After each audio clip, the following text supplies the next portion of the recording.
하나님의 말씀 함께 보시겠습니다. 오늘 우리에게 주시는 하나님의 말씀은 누가복음 17장 27절, 28절입니다. 누가복음 17장 27절, 28절 말씀을 봉독하겠습니다.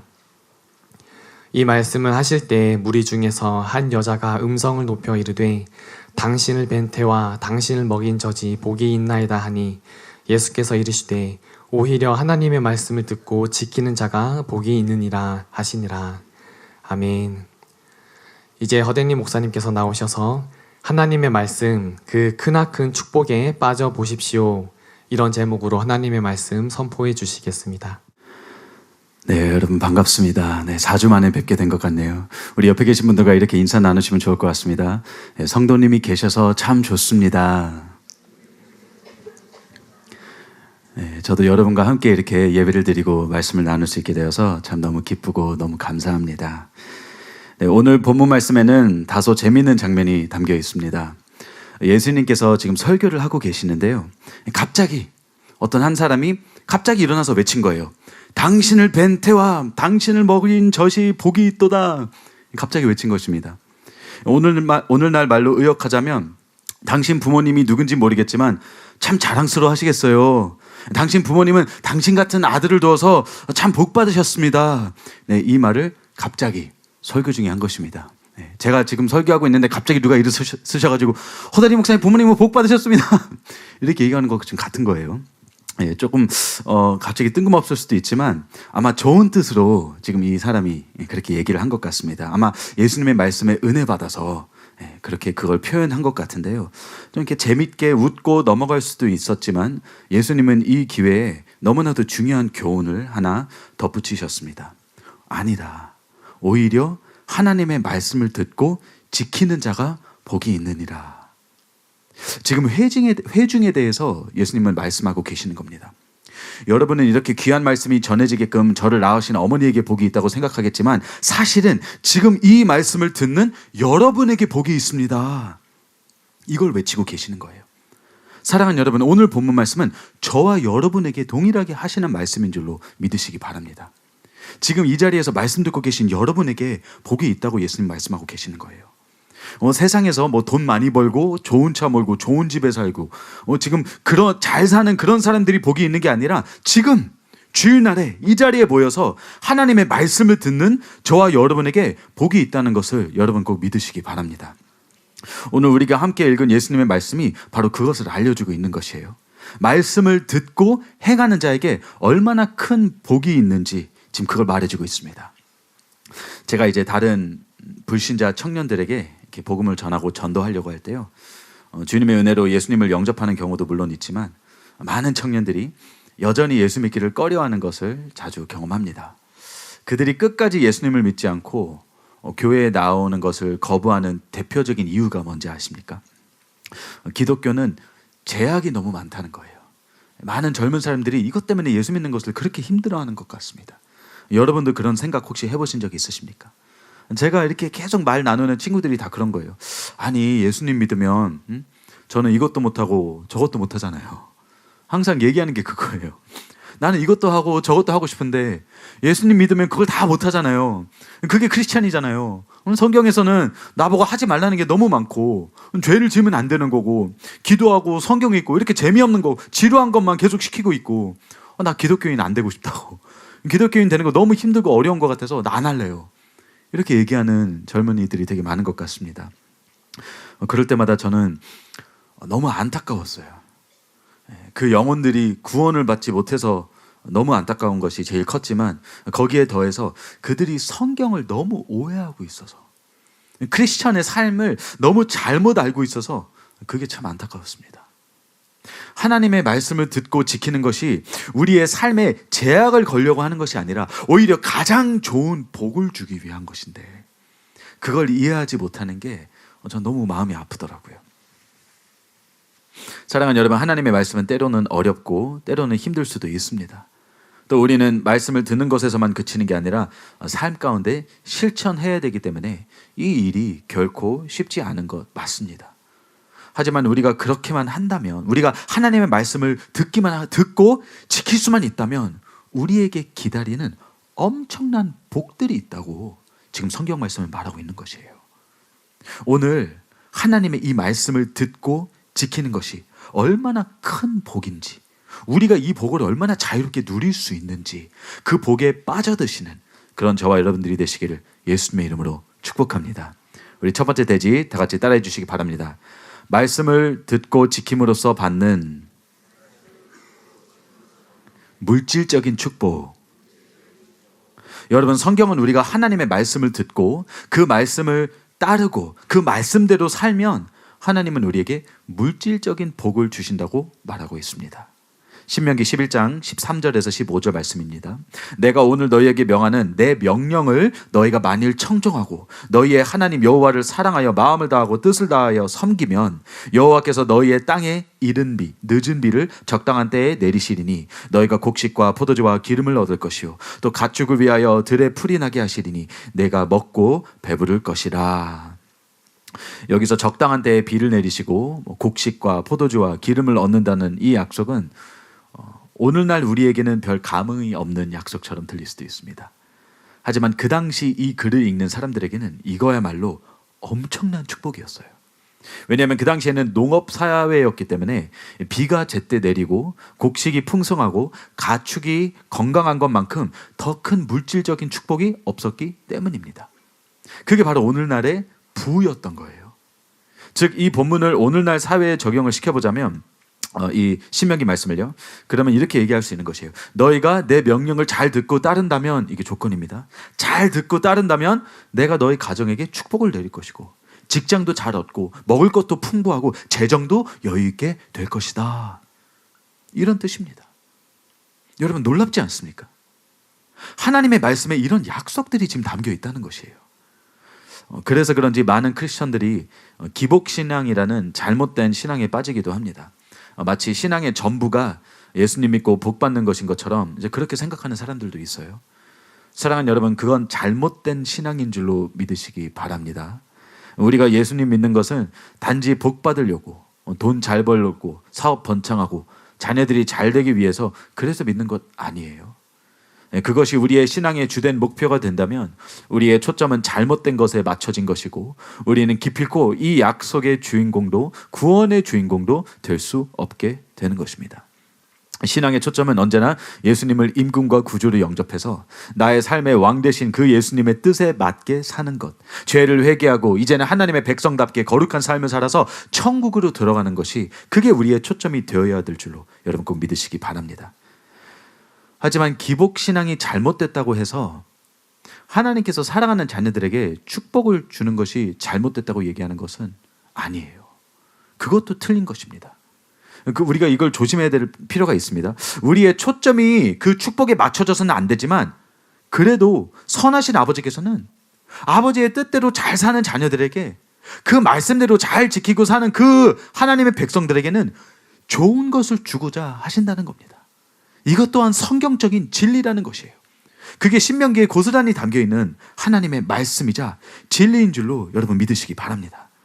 신명기 11장은 방금 읽어드린 대로 이 재정적인 축복을 말하지만 우리가 28장을 보면요, 전반적인 축복을 또 약속하는 그런 구절들도 있어요.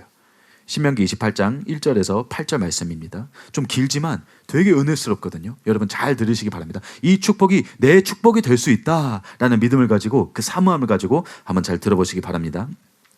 내가 내 하나님 여호와의 말씀을 삼가 듣고 내가 오늘 내게 명령하는 그의 모든 명령을 지켜 행하면 내 하나님 여호와께서 너를 세계 모든 민족 위에 뛰어나게 하실 것이라.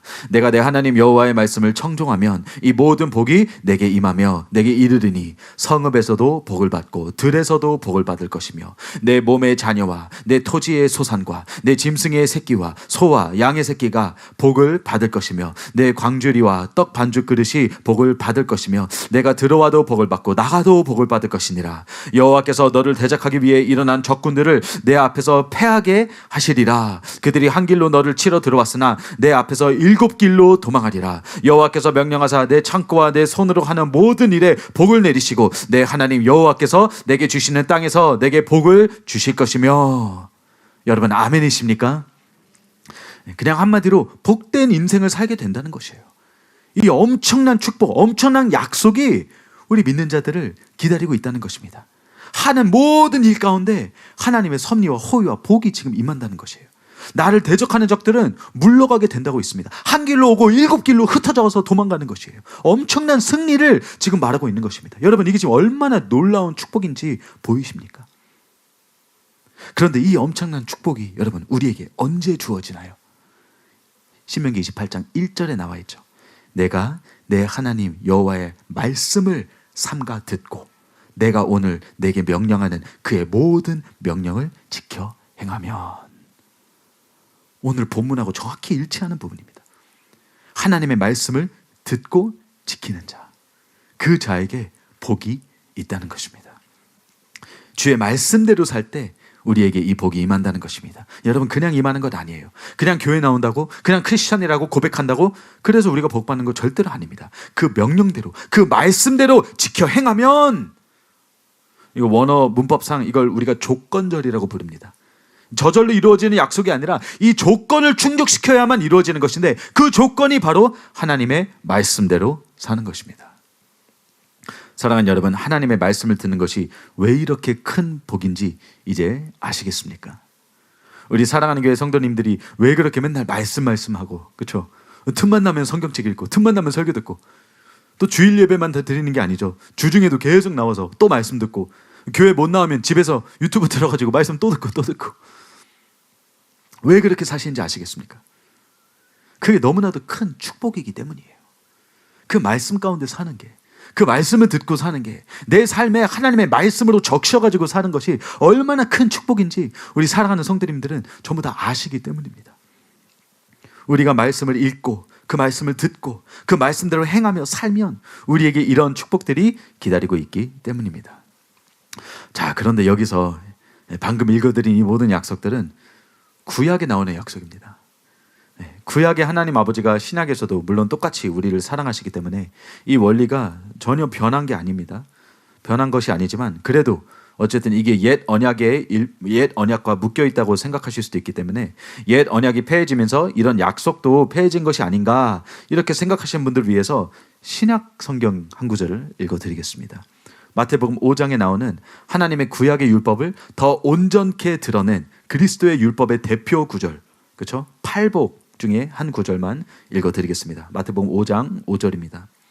온유한 자는 복이 있나니 그들이 땅을 기업으로 받을 것이며. 담임 목사님의 저서 나는 팔복의 사람인가에 보시면 이 온유한 자는 물론 사람에게 부드럽게 온유하게 대하는 것을 말하기도 하지만 그것보다 더 중요한 의미는 하나님께 온유한 것을 말하고 있다고 목사님께서 설명하셨습니다. 하나님께 온유한 것이 무슨 뜻일까요? 팔복과 연결된 이사야서 66장 2절에 이렇게 적혀 있습니다. 무릇 마음이 가난하고 심령이 통회하며 내 말을 듣고 떠는 자 그 사람은 내가 돌보려니와. 그 세 번째 부분이 바로 온유한 자와 이 세 번째 팔복과 연결된 부분입니다. 내 말을 듣고 떠는 자.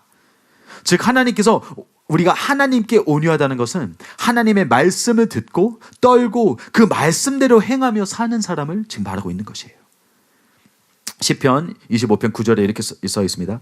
온유한 자를 정의로 지도하시며 온유한 자에게 그의 도를 가르치시리로다. 그의 말씀을 가르친다는 것이죠. 또 야고보서 1장 21절입니다. 그러므로 모든 더러운 것과 넘치는 악을 내버리고 너의 영혼을 능히 구원할 바 마음에 심어진 말씀을 온유함으로 받으라. 우리가 여기서 볼 수 있듯이 온유함은 하나님의 말씀 앞에 있는 우리의 태도를 지금 말하고 있는 것입니다. 그런데 팔복 말씀에 보시면 온유한 자에게 복이 있나니 그들은 땅을 유업으로 얻을 것이요. 이렇게 나와 있는 것이에요. 여기서 땅을 유업으로 얻는다는 것은 물론 나중에 새 하늘과 새 땅, 즉 최종 천국에 들어가게 된다는 뜻이 되겠죠. 하지만 담임 목사님께서 이 구절을 해석하시면서 단지 거기에만 그치지 않는다고 말씀하십니다. 왜냐하면 나중에 받을 구원의 그 약속도 물론 있지만 그 새 땅을 예표하는 이 현재 이 세상에서도 우리가 받을 수 있는 땅의 유업이 여기에 포함됐다고 말씀하시기 때문입니다. 지금 우리가 받을 수 있는 땅의 유업이 있다는 것이에요. 마태복음 19장 29절입니다. 또 내 이름을 위하여 집이나 형제나 자매나 부모나 자식이나 전토를 벌인 자마다 여러 배를 받고 또 영생을 상속하리라. 여러분 보셨죠? 영생만 상속한 게 아니에요.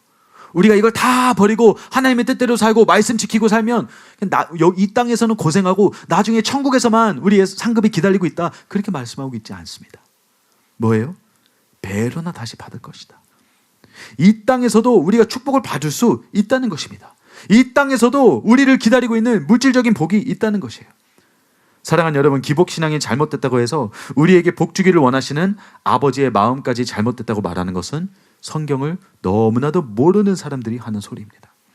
성경은 명백히 말하고 있어요.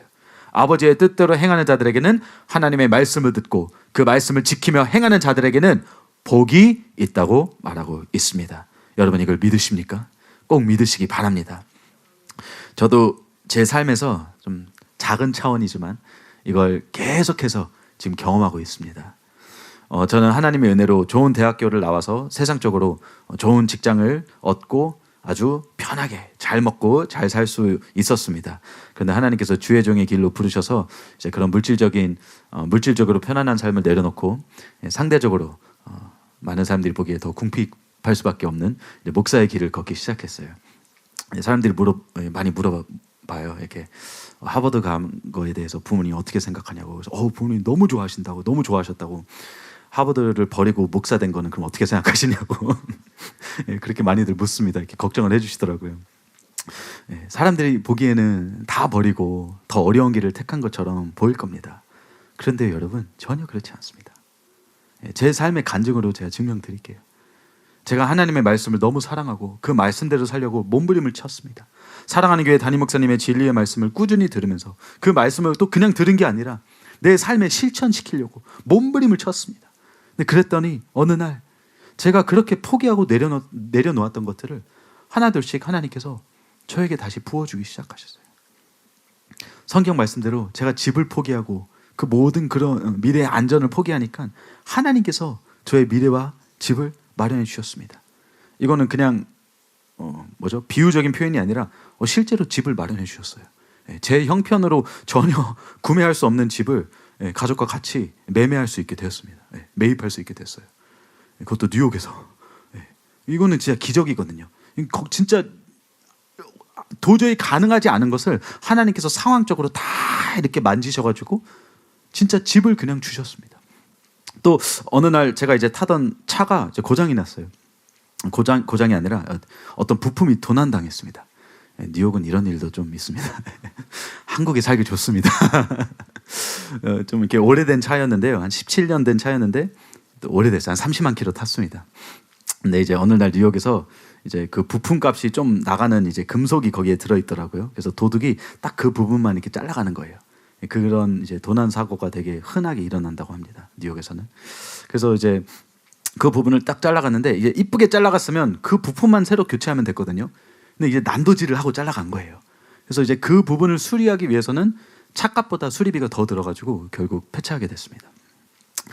차가 없어진 거예요. 멀쩡했던 차가 없어졌습니다. 목회는 해야 되는데 신방도 가고 전도도 가고 예배도 다니고 근데 차가 없었습니다. 여러분 어떻게 됐을까? 어떤 일이 벌어졌을까요?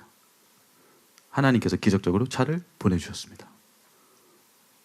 그때까지만 해도 저는 중고차만 타봤거든요. 근데 그때 난생 처음으로 새 차를 타게 됐어요. 근데 제가 지금까지 처음 갖게 된 그 새 차는 제가 돈 한 푼도 안 낸 그런 차였습니다. 하나님께서 그냥 부어주신 거예요. 설교 초반보다 지금 다들 너무 잘 듣고 계신 모습이 보입니다. 사모함이 남달라진 것 같아요. 집을 주신다고? 차를 주신다고? 사랑하는 여러분, 우리 하나님은요 정말로 좋으신 분이십니다. 우리에게 모두 똑같이 이렇게까지 하진 않으시더라도 우리 모두에게 최상의 것을 항상 주기를 원하시는 최고의 하나님 아버지세요. 당신의 자녀들이 하나님의 뜻대로 살기만 한다면, 우리가 하나님의 말씀대로 우리가 그 말씀을 지키고 따르기만 한다면 우리에게 모든 것을 다 부어주기를 원하시는 그런 아버지이십니다. 여러분 그걸 꼭 믿으시기 바랍니다. 그 좋으신 아버지의 뜻대로 살면서 이제 그렇게 복을 받으시는 저와 여러분 모두가 되시기를 바랍니다. 사랑하는 여러분, 우리가 예수님을 믿으면 복 받는 것 맞습니다. 하지만 조건이 있죠. 여러분 이 부분은 우리가 절대로 까먹으면 안 돼요. 제대로 믿어야 되는 것이에요. 그냥 믿는 게 아니라, 그냥 교회만 나오는 게 아니라, 그냥 크리스찬이라고 말하고 다니는 게 아니라 하나님의 말씀을 듣고 이제 그 말씀에 순종하며 사는 것입니다. 네, 여러분 이게 결단코 쉬운 게 아니죠. 계속해서 이거를 하기 위해서 몸부림치시는 우리 성도님들은 잘 아실 겁니다. 이게 얼마나 어려운지, 얼마나 쉬운 게 아닌지. 그래도 그 사모함을 가지고, 하나님의 말씀을 향한 사모함을 가지고, 그 열정을 가지시고 말씀을 듣고 배우고 묵상하고 또 그 말씀대로 순종하기를 위해서 성령님의 능력을 열심히 구하시는 저 여러분이 되시기를 예수님의 이름으로 축복합니다. 두 번째 대지 다 같이 따라해 주시기 바랍니다. 말씀을 듣고 지킴으로써 받는 지혜의 축복. 신명기 4장 5절과 6절입니다. 내가 나의 하나님 여호와께서 명령하신 대로 규례와 법도를 너희에게 가르쳤나니 이는 너희가 들어가서 기업으로 차지할 땅에서 그대로 행하게 하려 함인즉 너희는 지켜 행하라. 이것이 여러 민족 앞에서 너희의 지혜요 너희의 지식이라. 그들이 이 모든 규례를 듣고 이르기를 이 큰 나라 사람은 과연 지혜와 지식이 있는 백성이로다 하리라. 우리가 하나님의 말씀을 듣고 지키게 되면 삶에 지혜가 생기게 됩니다. 그럴 수밖에 없는 게요, 온 우주상 최고의 지혜자이신 하나님의 뜻을 담은 것이 바로 이 성경 말씀이기 때문이에요. 여러분, 성경은요 하나님의 어리석음이 사람의 지혜보다 더 지혜롭다고 그렇게 지금 말하고 있습니다. 즉 우리가 아무리 머리를 굴려봐도 하나님의 지혜에는 비교할 수조차 없다는 것이에요. 그런데 이 하나님의 말씀에 그 지혜들이 담겨 있다는 것입니다. 오늘날 많은 사람들이 인생을 살면서 참 많이 헤매는 것 같습니다. 무엇이 옳은 결정인지 모르고 무엇이 바른 길인지 알지 못합니다. 그냥 여러 시행착오를 통해서 그냥 이런 여러 가지 어려움들을 겪으면서 사는 것 같아요. 잘못된 길로 가면 막다른 골목에 들어가서 어쩔 수 없이 다시 돌아 나오기도 하고, 이렇게 고생하면서 사는 사람들이 진짜 많은 것 같습니다. 하지만 여러분, 하나님의 말씀을 듣고 말씀대로 사는 사람은, 하나님의 말씀을 묵상하는 사람은 그렇게 헤매지 않습니다. 시편 119편 105절입니다. 주의 말씀은 내 발의 등이요 내 길의 빛이니이다. 내가 어디로 가야 할지 하나님의 말씀이 보여주는 것이에요. 하나님의 말씀이 빛이 되어서 내 발이 등이 되어서 내가 다음으로 어디에 내딛어야 되는지 정확히 보여주시는 겁니다. 내 삶을 인도해 주시는 겁니다. 왜냐하면 예수님을 인군과 구주로 영접한 참된 신자는 이제 하나님의 뜻대로 살고자 하는 그 마음이 있는 것인데, 그 뜻을, 하나님의 뜻을 담은 것이 바로 하나님의 말씀이기 때문입니다. 여기에 답이 다 담겨 있는 거예요.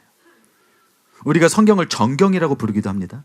이 정경이라는 단어는 기준이라는 뜻입니다. 캐논, 잣대, 즉 우리가 뭘 잴 때 기준으로 삼는 그 도구를 말하는 것이에요. 무엇이 옳고 그른지를 분별해주는 그 기준이라는 것입니다. 그 기준이 바로 하나님의 말씀인 것입니다. 내 삶의 방향을 제시해 줄 수 있는, 나에게 지혜를 줄 수 있는 것이 바로 하나님의 말씀인 것이에요. 하나님의 말씀을 잘 아는 사람은 그래서 결국 인생에 있어 많은 답을 가지고 있는 것입니다. 그래서 그런지 저 같은 경우는 안 믿는 제 동기들도 저한테 와서 조언을 구합니다. 분명히 저보다 더 잘 살거든요. 대학교 동기들 저보다 지금 굉장히 잘 삽니다. 세상적으로 엄청 성공했는데 힘들 때마다 저한테 연락이 와요. 이렇게 할 때 어떻게 해야 되는지. 안 믿어요. 예수 안 믿습니다. 예수님을 안 믿는데도 그래도 저한테 연락이 옵니다. 삶에 지혜가 있다는 것을 아는 것이에요. 저한테 있는 건 아니죠. 하나님의 말씀이 있는 것입니다. 여기에 답이 있는 것이에요. 제가 뉴욕에서 사역을 처음 시작할 때 굉장히 어렸습니다. 지금도 어리죠. 지금도 어린데 그때는 더 어렸습니다. 20대였어요. 20대 때 처음으로 이제 지교회를 담당하면서 목회를 시작했는데, 여러분 20대 청년이 인생을 뭐 얼마나 살아봤다고, 그렇죠? 뭘 알겠어요. 뭘 얼마나 경험해봤다고 성도님들을 뭐 어떻게 얼마나 상담을 할 수 있었겠습니까? 그런데요, 뉴욕 성도님들이 저에게 계속 상담받으러 오시는 거예요. 목회자라는 이유 하나로. 전 처음에 좀 당황스러웠습니다. 아니, 저보다도 나이가 2배, 3배 되시는 분들이 저에게 상담받으러 오시니까, 인생 상담 받으러 오시니까 당황스러웠어요. 그런데 그분들이 제게 온 이유는 어떤 세상적인 조언을 듣기 위해서 오신 게 아니었던 것입니다. 그분들이 저를 찾아온 이유는 목회자이기 때문에, 즉 하나님의 말씀을 다루는 사람이기 때문에 그 말씀을 바탕으로 상담을 받고 싶었던 것이에요. 지금 하나님의 말씀에 내 삶을 비췄을 때 지금 내 상황을 어떻게 헤쳐나가야 하는지 그걸 알고 싶어 했던 것입니다. 제일 당황스러웠던 것은 어떤 분은 부부 상담 받으러 제게 오시더라고요. 이건 진짜 이해가 안 됐어요. 배우자와의 관계가 너무 안 좋아서 그걸 회복하려고 미혼 전도사에게 와서 상담을 받는 것입니다. 저는 경험으로 해드릴 수 있는 얘기가 하나도 없었죠, 당연히. 그런데 뭘로 상담했을까요? 하나님의 말씀으로 상담한 것이에요. 하나님의 말씀은 뭐라고 말하는지. 경험은 없지만 이 상황에 대해서 하나님의 말씀이 지금 뭐라고 말하고 있는지, 내가 겪은 일은 아니라 이게 맞는지 모르겠지만 하나님의 말씀은 지금 성도님 상황에 대해서 이렇게 말하고 있습니다. 그걸 전했습니다. 그런데 그 안에 답이 있었던 것이에요. 그 하나님의 말씀대로 그분이 따라 순종했더니 그분은 그 문제를 주님의 은혜로 극복할 수 있게 되었습니다. 사랑하는 여러분, 하나님의 말씀에 답이 있고 하나님의 말씀에 지혜가 있는 줄로 믿으시기 바랍니다. 성경은 우리 인생의 최고의 사용 설명서와 같은 것이에요. 그 말씀을 우리가 읽으면 읽을수록, 우리가 설교 말씀을 들으면 들을수록, 그리고 그 말씀대로 우리가 살면 살수록 그 지혜가 우리의 지혜가 되는 것입니다. 지난번에 우리가 반드시 기독교의 초보를 탈출해야 된다고 4주 전에 말씀을 드렸습니다. 초보에만 머물면 안 되고 더 장성한 자의 모습으로 나아가고자 해야 된다고 제가 말씀을 드렸는데요. 그 방법 중 하나가 바로 이 말씀입니다. 하나님의 뜻을 담은 하나님의 말씀을 통해서 우리가 더 지혜로워지는 것이에요. 신앙이 더 성숙해지고 더 장성하게 자라날 수 있는 것입니다. 이 말씀을 통해서 우리가 영적 돌파를 할 수 있게 되는 것입니다. 이게 사실 원래 3대지였는데요. 시간 관계상 자, 이걸 그냥 압축하고 여기에 합쳐버렸습니다. 세 번째, 우리가 말씀을 듣고 지킴으로써 경험하는 세 번째 축복은 바로 이 성장의 축복인 것이에요. 성장의 축복. 왜냐하면 하나님의 말씀은 단지 우리에게 새로운 지식, 새로운 지혜만을 건네는 것이 아니라, 단지 지혜만 우리에게 주시는 것이 아니라 우리를 또한 변화시키는 능력을 가지고 있기 때문입니다. 요한복음 17장 17절에서 주의 진리의 말씀이 우리를 정결케 한다고 말하고 있어요. 히브리서 4장에서는 그 말씀이 살아있어서 그냥 수동적으로 우리를 가르치는 것이 아니라 살아있는 하나님의 말씀이라고 표현하고 있습니다. 움직이는 것이에요. 역동적인 것입니다. 날선 검처럼 우리의 심령을 찔러서 마음과 생각과 뜻을 판단하고 변화시키게 만드는 그런 능력이 이 말씀 안에 있다는 것입니다. 즉 하나님의 말씀을 우리가 계속 들으면, 우리가 계속 읽으면, 우리가 계속 배우면 우리가 지혜를 얻게 되고 또 영적 변화와 성장을 경험하게 된다는 것입니다. 여러분, 이보다 더 큰 복은 많지 않을 것입니다. 삶의 지혜를 얻고 거룩해지고 주의 뜻대로 변화되는 것, 이것이 우리가 누릴 수 있는 말씀의 축복인 줄로 믿으시기 바랍니다. 주의 말씀에 집중하면서 이 큰 복을 누리시는 저와 여러분 모두가 되시기를 예수님의 이름으로 축복합니다. 마지막 3대지 다 같이 따라해 주시기 바랍니다. 말씀을 듣고 지킴으로써 받는 구원의 축복. 이 마지막이 가장 중요한 축복이지요. 우리의 구원보다 더 중요한 것은 없습니다. 앞서 말씀드린 것도 다 좋은 것이죠. 다 좋고 중요하지만 사실 우리의 구원과는 비교할 수도 없는 축복들이에요. 마태복음 16장 26절입니다. 사람이 만일 온 천하를 얻고도 제 목숨을 잃으면 무엇이 유익하리요? 사람이 무엇을 주고 제 목숨과 바꾸겠느냐? 예수님의 이 질문은 결국 영원한 목숨, 즉 영생을 다루고 있는 것입니다. 즉 구원을 말하고 있는 것이에요. 다른 모든 축복을 얻고 나서 구원을 받지 못하면 그게 무슨 소용이냐는 것입니다. 여러분, 1대지와 2대지에서 받는 그 물질적인 축복, 삶의 지혜, 영적 성장, 우리가 그걸 다 얻는다고 해도 궁극적인 구원을 받지 못하면 그 모든 게 다 헛된 것이 된다는 것입니다. 그런데 하나님의 말씀을 듣고 지킴으로써 우리가 받게 되는 최고의 축복은 바로 그 구원의 축복인 줄로 믿으시기 바랍니다. 디모데후서 3장 15절입니다. 또 어려서부터 성경을 알았나니 성경은 능히 너로 하여금 그리스도 예수 안에 있는 믿음으로 말미암아 구원에 이르는 지혜가 있게 하느니라. 여러분, 이대지에서 하나님의 말씀이 우리에게 지혜를 준다고 말씀드렸지만 그 지혜 중에서도 가장 중요한 지혜가 바로 구원에 이르는 지혜인 것입니다. 즉 하나님의 말씀 안에는 우리가 구원받기 위해 필요한 모든 진리가 여기 안에 다 담겨져 있다는 것이에요. 우리는 예수님을 임금과 구주로 영접하는 참된 믿음으로 말미암아 구원을 받게 되는 것인데, 그 참된 믿음을 가질 수 있게 만드는 모든 진리가 여기 하나님의 말씀에 담겨 있다는 것입니다. 이걸로 충분하다는 것입니다. 사복음서에 나오는 복음 진리, 바울 서신서에 통해서 정리된 구원론, 그 외에도 우리가 반드시 지켜야 하는 그리스도의 율법 등을 알려주는 것이 바로 이 하나님의 말씀인 것이에요. 마태복음 7장 21절, 나더러 주여 주여 하는 자마다 다 천국에 들어갈 것이 아니오 다만 하늘에 계신 내 아버지의 뜻대로 행하는 자라야 들어가리라. 성경이 지금 뭐라고 말하나요? 아버지의 뜻대로 행해야만 천국에 들어갈 수 있다고 말합니다. 그런데 그 아버지의 뜻을 알려주는 것이 바로 하나님의 말씀인 것이에요. 뜻대로 살려면 반드시 이 말씀을 통해서 그 뜻을 알아야 되는 것이 우선이지 않겠습니까? 하나님의 뜻을 알지도 못하는데 어떻게 뜻대로 살 수 있겠습니까? 그래서 오늘 본문이 말한 대로 말씀을 듣고 지키는 자에게 복이 있나니, 그 말씀을 듣고 지키는 자야말로 참된 믿음을 가질 수 있고, 그런 사람이야말로 아버지의 뜻을 알기 때문에 그 뜻대로 행하면서 그 믿음을 증거하는 구원받은 신자가 될 수 있는 것입니다. 그래서 그것이 가장 복된 자라고 말할 수 있는 것입니다. 사랑하는 여러분, 이걸 반대로 말하면요, 말씀 잘못 들으면 우리의 구원이 위태로워진다는 것입니다. 하나님의 말씀을 듣고 행해야 구원을 받는 것인데, 우리가 하나님의 말씀이 아닌 사람의 교리라든지 사람의 가르침을 따르게 된다면 아버지의 뜻에서 벗어나 우리의 구원도 위태로워질 수 있다는 것입니다. 여러분, 이것을 꼭 믿으시기 바랍니다. 여러분은 지금 정말로 복 받으신 분들이세요. 왠지 아십니까? 지금 이곳 사랑하는 교회에 다니고 계시기 때문입니다. 저도 참 복받은 목사입니다. 왜냐하면 다른 교회에서 사역할 수도 있는데 하나님께서 사랑하는 교회로 불러주셔서 이 참된 진리를 전하는 사랑하는 교회에서 하나님의 말씀에 대해서 더 배워나가고 있기 때문입니다. 여러분도 다른 교회에 가셨을 수도 있는데 하나님께서 여기로 인도하셨잖아요. 하나님께서 여러분 한 사람 한 사람을 이 사랑하는 교회로 직접 불러주신 것입니다. 여러분 우연히 지금 이 자리에 앉아 계시는 거 아니에요.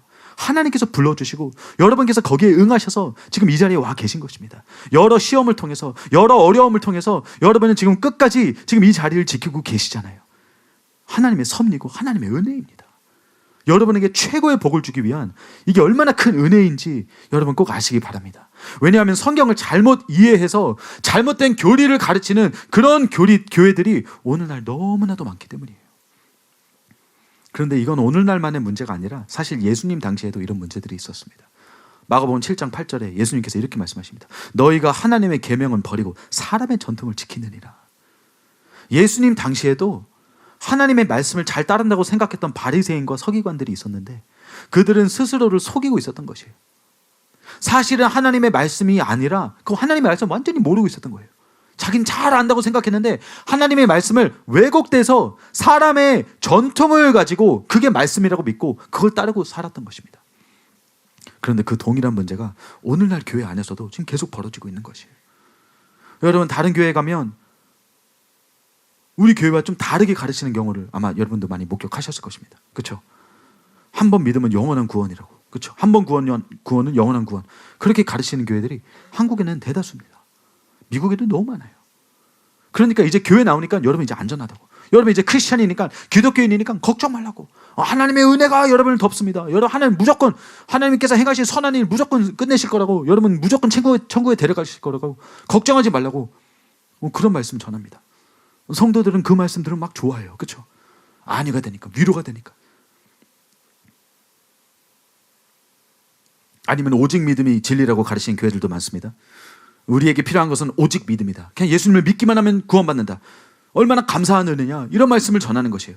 물론 부분적으로 맞는 부분도 있지만 여러분 하나님의 온전한 말씀이 이게 아닌 것이에요.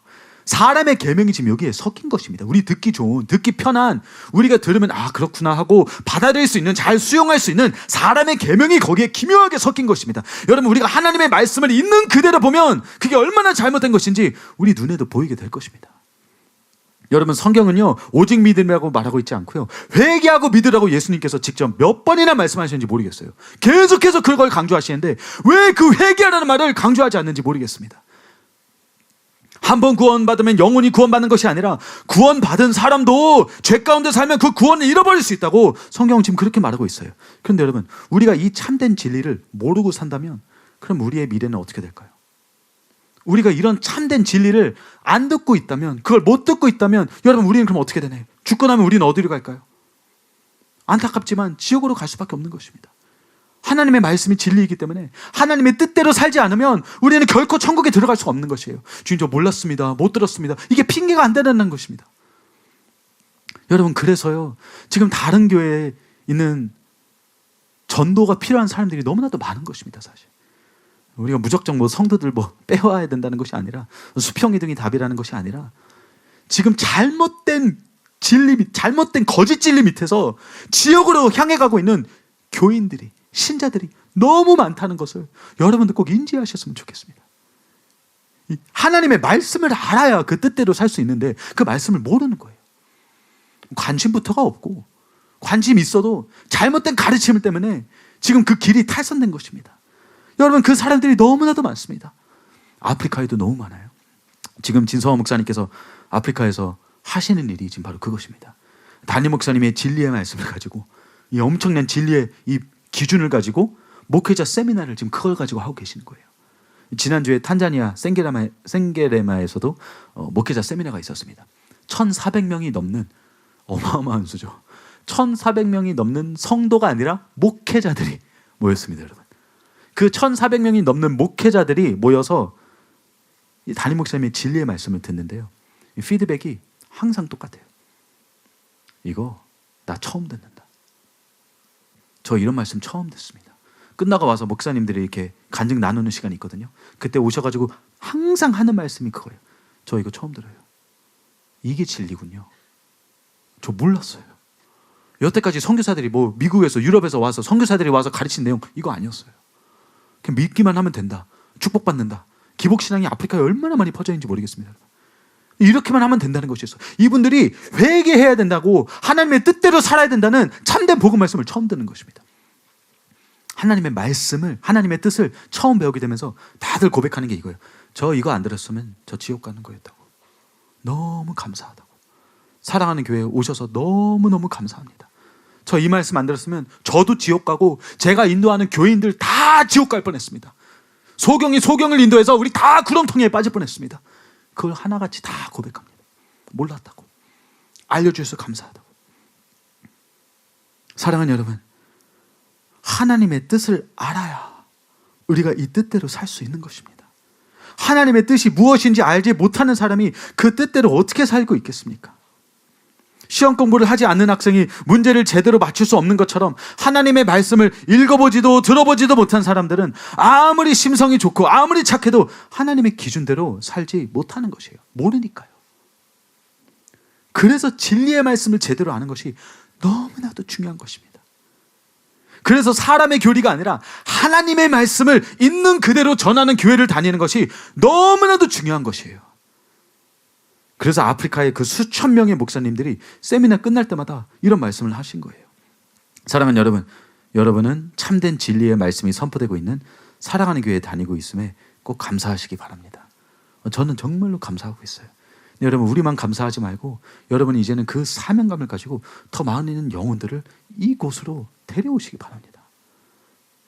지금 한국에서도, 한국 교회 안에서도 구원이 필요한, 전도가 필요한 영혼들이 얼마나 많은지 보이십니까?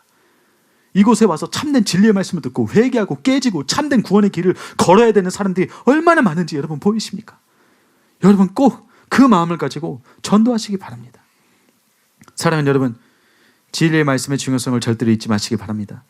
우리가 하나님의 말씀을 듣고 지킴으로써 받을 수 있는 마지막이자 최고의 복은 바로 우리의 구원인 줄로 꼭 믿으시기 바랍니다. 말씀을 제대로 듣고 지킴으로써 우리는 예수님의 피공로로 우리에게 은혜로 주어진 그 구원을 유지할 수 있는 것이고, 구원받은 하나님의 백성답게 살 수 있는 것입니다. 하나님의 말씀을 듣고 그 말씀을 지킴으로써 우리는 최종 심판을 통과하고 최종 천국에 들어갈 수 있게 되는 것입니다. 그래서 그렇게 사시는 저와 여러분 모두가 되시기를 예수님의 이름으로 축복합니다. 원고에 없는 얘기를 많이 하다 보니까 시간이 좀 지났네요. 이제 말씀을 맺겠습니다. 사랑하는 여러분, 오늘 본문 말씀이 진리라고 여러분 정말로 믿으신다면 여러분 안에 하나님의 말씀을 향한 새로운 마음들이 오늘부터 올라오게 되실 줄로 믿습니다. 하나님의 말씀을 듣고 지키는 자가 복이 있느니라. 예수님의 이 말씀이 정말로 진리라고 믿으시는 분들은 이제 그 놀라운 축복을 받기 위해 말씀을 열심히 읽고 열심히 들으시기 바랍니다. 여러분 성경 말씀을 사랑하시기 바랍니다. 나에게 재정적인 축복, 물질적인 축복, 지혜의 축복, 영성의 축복, 그리고 구원의 축복을 가져다 주는 것이 바로 하나님의 말씀이잖아요. 여러분 이 말씀을 사랑하시기 바랍니다. 이 말씀을 사모하는 마음으로 이 말씀을 구하고 찾고 읽으시기 바랍니다. 어떤 분들은 그렇게 생각하실 수도 있을 것 같아요. 목사님은 목사니까 성경이 재밌겠지. 목사니까 성경 읽는 것이 좋겠지. 우리 평신도에게는 성경이 너무 어려워요. 읽으라 하면 뭐 억지로 읽을 수는 있지만 솔직히 기쁘거나 재밌거나 막 사모되지는 않습니다. 이렇게 생각하시는 분들 계실 거예요. 여러분 저도 그 심정 이해 못하는 것 아닙니다. 지금은 목사지만 저도 한때 일반 청년이었을 때가 있고요. 성경 읽는 것이 중요한 것은 알았지만 읽는 게 쉽지도 않고 힘들 때도 저도 있었습니다.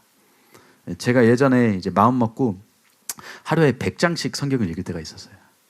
하나님 만난 지 얼마 안 되고 나서 그때 백수였습니다. 그래서 시간이 많아서 그 당시 목사님께서 저보고 성경 하루에 100장씩 한번 읽어보라고 하시는 거예요. 그래서 한번 해봤죠.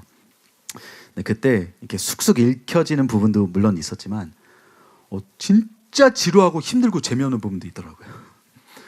참 죄송하지만 좀 솔직한 표현입니다. 너무 안 읽혀지는 부분들이 있었습니다. 특히 어디요? 구약에. 구약 성경 어렵습니다. 목사로서 저도 솔직하게 인정합니다. 어려워요. 누구의 아들 누구 몇 년 살았고 죽었다. 이걸 왜 읽어야 되는지. 또 레위기. 레위기. 제 친구 중 한 명은 잠이 안 올 때 레위기를 펼쳐서 읽는다 하더라고요. 잠이 얼마나 잘 오는지. 저도 레위기 처음에 읽을 때 이해가 잘 안 갔어요. 뭐 금 그릇이 몇 개고 동 그릇이 몇 개고 뭐 이게 성전이고 뭐 동물 죽일 때 피는 뭐 어떻게 빼야 되고 이게 지금 왜 필요하지? 그리고 뭐 계속 달라지는 것도 아니고 똑같은 내용이 계속 반복됩니다. 그렇죠? 살짝만 바뀌어서 또 나오고 또 나오고. 근데 이런 저의 생각과 사고를 완전히 바꿔주는 그런 순간이 있었는데요. 그 당시 그 목사님이 저보고 레위기를 한번 이런 시선으로 한번 읽어보라고 하시더라고요. 부모가 사랑하는 자녀에게 쓴 편지라고 그렇게 말씀하셨습니다. 사랑하는 자녀에게 써준 지침서라고 그런 눈으로 한번 읽어보라고 하시더라고요.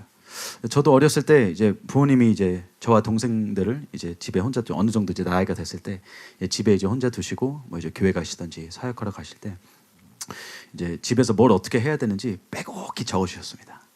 여러분들 그런 거 혹시 자녀들 집에 둘 때 그런 거 하시나요? 냉장고에 뭐가 있고, 그렇죠?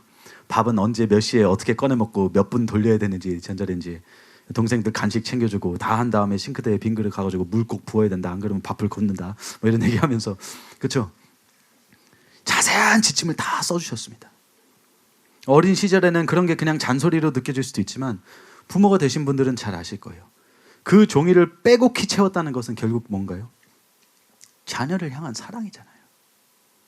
나 없이 잘할 수 있으려나? 이걸 잘해야 되는데, 밥은 잘 먹어야 되는데, 걱정하는 마음으로 최대한 자세하게 지침서를 적어 놓는 거잖아요. 여러분 애들 대학 보낼 때, 그렇죠? 자취 처음 할 때 카톡이 아주 그냥 잔소리로 가득 차 있습니다. 그렇죠? 뭘 어떻게 해야 되고 뭐를 어떻게 해야 되고 처음으로 가서 살림 차리는 자녀한테 주는 부모의 사랑에 담긴 지침서가 있지 않습니까? 근데 제가 그 시선으로 레위기를 다시 읽는데 눈에 눈물이 그치지 않는 것이에요. 너무나도 지루하고 재미없었던 그 레위기였는데 심지어 그 반복되는 부분마저도 너무 재미없고 나와 상관없는 그런 내용이었는데도 너무 은혜가 되는 것이에요. 그 반복되는 구절 사이사이에 있는 하나님 아버지의 사랑이 느껴지는 것입니다. 이스라엘 그 민족을 향한 하나님 아버지의 사랑인 것이에요. 그게 그 책이. 그래서 그 똑같은 말을 계속 그래서 반복하신 겁니다. 또 얘기하고 또 얘기하고 사랑하는 자녀에게 최대한 자세하게 알려주는 것이에요. 그런데 여러분 그거는 레위기만이 아니라 하나님의 말씀 전부가 바로 그렇습니다. 하나님의 말씀은 사랑하는 자녀에게 주신 너무나도 큰 복이에요. 선물입니다. 사랑입니다. 부모의 사랑이에요. 우리가 어떻게 복받으며 살 수 있는지, 우리가 어떻게 지혜롭게 살 수 있는지, 우리가 어떻게 성장하고, 가장 중요한 우리가 어떻게 구원을 받을 수 있는지, 그 진리를 빼곡히 담아놓은 메모지가 바로 이 성경 말씀입니다. 그 성경 말씀을 풀어서 우리에게 전해주는 것이 목사님들의 설교 말씀입니다. 사랑하는 여러분, 하나님의 말씀은요, 정말로 우리에게 주시는 크나큰 복인 줄로 믿으시기 바랍니다. 아버지의 사랑인 줄로 믿으시기 바랍니다. 우리의 삶에 제약 걸려고, 제한 걸려고 막 이거 하지 마 저거 하지 마, 우리를 힘들게 하려는 것이 아니라 하나님의 법률과 규례를 지킴으로써 우리가 가장 안전하고 복된 삶을 살 수 있도록 우리에게 주신 최고의 사랑의 메시지인 줄로 여러분 꼭 믿으시기 바랍니다. 우리가 이런 마음을 가지면요, 하나님의 말씀을 향한 우리의 마음이 달라질 것입니다. 여러분이 성경을 읽을 때 사모하는 마음이 달라질 것이에요. 얼마나 귀한 것인지 이걸 읽으면서 여러분 너무나도 좋아할 것입니다. 다윗의 고백이 나올 것이에요. 내가 하나님의 말씀을 얼마나 사랑하는지 그 고백이 나올 것입니다. 요시아처럼 주의 법을 그렇게 찾고 또 찾을 것입니다. 그리고 이걸 읽는 것만이 아니라 이제는 내 삶에 적용시키면서 어떻게 해서든 내가 하나님의 말씀대로 살 수 있도록 노력하시는 저 여러분들이 되실 겁니다. 성령의 힘을 구해서, 성령님의 은혜로 말미암아 나는 이제 하나님의 뜻대로 주의 말씀대로 살리라, 그런 다짐이 여러분 안에 새롭게 생길 줄로 믿습니다. 하나님의 말씀을 향한 새로운 마음이 여러분 안에 새롭게 부어지게 될 줄로 믿습니다. 여러분, 하나님의 말씀을 사랑하시기 바랍니다. 이것이 여러분을 향한 하나님의 사랑이자 주님의 축복인 줄로 믿으시기 바랍니다. 그래서 이제는 그 놀라운 하나님의 축복과 하나님께서 계획하신 일들을 말씀을 지킴으로써 누리시는 저와 여러분 한 사람 한 사람이 되시기를 예수님의 이름으로 축복합니다. 우리 시간 다 같이 들으신 말씀을 기억하면서 우리 함께 기도하겠습니다. 우리 하나님의 말씀을 사모하는 마음으로, 주님의 그 은혜를 간절히 구하는 마음으로 우리 이 시간 주여 삼창하고 함께 기도하겠습니다. 주여, 주여, 주여, 주여, 주님의 말씀을 향한 마음을 이 시간 새롭게 부어주시옵소서. 주님, 내가 그동안 주의 말씀을 게을리 읽었습니다. 선포되는 하나님의 설교의 말씀을 내가 게을리 임했습니다. 주님, 이 시간 내가 회개하오니, 주님의 말씀을 충분히 사랑하지 않았던 죄를 회개하오니, 주님 이 시간 나에게 새로운 마음을 부어주시옵소서. 하나님의 말씀은 나를 향한 주님의 사랑이었습니다. 주의 말씀은 나에게 주시는 최고의 축복이었는데, 주님, 내가 그것을 알지 못하고, 내가 그것을 보지 못하고 불평하고 귀찮아하고 게을리 임했습니다. 주님, 나를 용서하여 주시옵소서. 주님, 나에게 이 시간 새로운 마음을 부어주시옵소서. 요시아의 마음, 다윗의 마음을 이 시간 부어주시옵소서. 주의 말씀을 기쁘게 묵상하고 읽는 자가 되게 하여 주시옵소서. 주야로 주의 말씀을 묵상하며 하나님의 말씀을 사랑하는 자가 되게 하여 주시옵소서. 주님, 이 시간 나에게 새로운 마음을 부어주시옵소서. 새로운 마음을 부어주시옵소서. 주님, 하나님의 말씀을 향한 새로운 마음을 이 시간 부어주시옵소서. 오 성령님, 이 시간 임하여 주시옵소서. 우리 안에 들어오셔서 진리의 영신 성령님, 하나님의 진리를 향한 새로운 마음을 이 시간 내 안에 일으켜 세워 주시옵소서. 진리를 더 사모하고 진리를 더 사랑하게 하여 주시옵소서. 하나님의 말씀을 내가 더 깊이 알기를 원합니다. 주의 말씀을 내가 더 깊이 이해하기를 원합니다. 하나님의 말씀을 알아볼 수 있는 눈을 이 시간 하나님 뜨게 하여 주시옵소서. 새로운 눈을 주시옵소서. 볼 수 있는 눈을 부어주시옵소서. 주의 말씀을 보면서 하나님의 뜻을 내가 깨닫기를 원합니다. 또 들을 귀를 주시옵소서. 주의 말씀을 들으면서 하나님의 뜻을 깨닫기를 원합니다. 주님, 깨닫는 마음을 부어주시옵소서. 내가 주의 말씀 앞에서 하나님의 뜻을 깨닫고 알기를 원합니다. 주님, 내 삶의 방향을 말씀을 통해서 가르쳐 주시옵소서. 내가 어디로 나아가기를 원하십니까? 내가 어떻게 행하기를 원하십니까? 주님, 주의 말씀을 통해서 나에게 알게 하여 주시옵소서. 오 주님, 우리의 마음을 이 시간 새롭게 하여 주시옵소서. 하나님의 말씀을 사모하는 마음 새롭게 하여 주시옵소서. 주의 말씀이 얼마나 아름다운 것인지, 얼마나 귀한 것인지, 이게 사실 나에게 얼마나 큰 축복인지 주님, 내가 보게 하여 주시옵소서. 아바 아버지, 새로운 마음을 부어주시옵소서. 아바 아버지, 우리에게 너무나도 귀하고 귀한 것이 성경 성경 말씀입니다. 사랑하는 교회 다니면서 우리에게 너무나도 귀하고 귀한 것이 달리 목숨의 말씀입니다. 주님, 우리가 이 말씀의 중요성을 새롭게 깨닫고 새롭게 느끼게 하여 주시옵소서. 이 말씀의 축복 가운데로 우리가 다 나아갈 수 있게 하여 주시옵소서.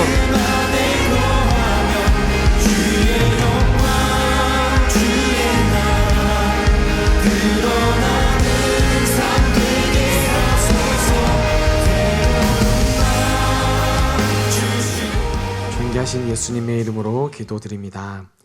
아멘.